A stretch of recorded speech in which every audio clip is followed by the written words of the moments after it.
যারা মোটরসাইকেলকে ভাবে টেকার, মোটরসাইকেলকে ভাবে ছোট মিনি বাস, যেখানে বসার জায়গা নেই, জায়গা হয়তো একটা দুটো, সেখানে তারা বসছে 4 জন 5 জন।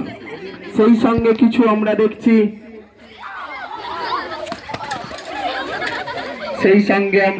কিছু সাইকেল আরোহী যারা সাইকেলটাকে মনে করছে খেলার জিনিস, এবং দেখলাম মোটর সাইকেল আর সাইকেলে সে কি ধাক্কা, মোটর সাইকেল থেকে পড়ে অসচেতন হয়ে পড়েছে। তারপর কিছু গ্রামবাসী ছুটে এসে তাদের বাঁচানোর চেষ্টা করছে। সাইকেল আরোহীকে কেউ সুস্থ করার চেষ্টা করো।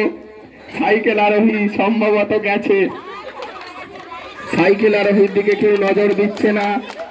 সাইকেল আরোহী পুরো টুটকে গেছে। সাইকেল আরোহীর জ্ঞান মনে হচ্ছে নেই।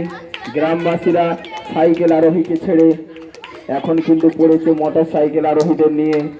এতক্ষণ পরে তাদের নজর গেছে সাইকেল আরোহীর দিকে, যে কিন্তু প্রায় অজ্ঞানী হয়ে গেছে। এবং মোটর সাইকেল আরোহীদের পুলিশ এসে বোঝাচ্ছে, পেঁদাচ্ছে, বলছে যে হেলমেট পরতে হবে এবং রাস্তার আইন কানুন মানতে হবে। Safe drive, safe life. সচেতনভাবে রাস্তায় চলতে হবে, গাড়ি চালাতে হবে। সকলের প্রিয় প্রাণটি যাতে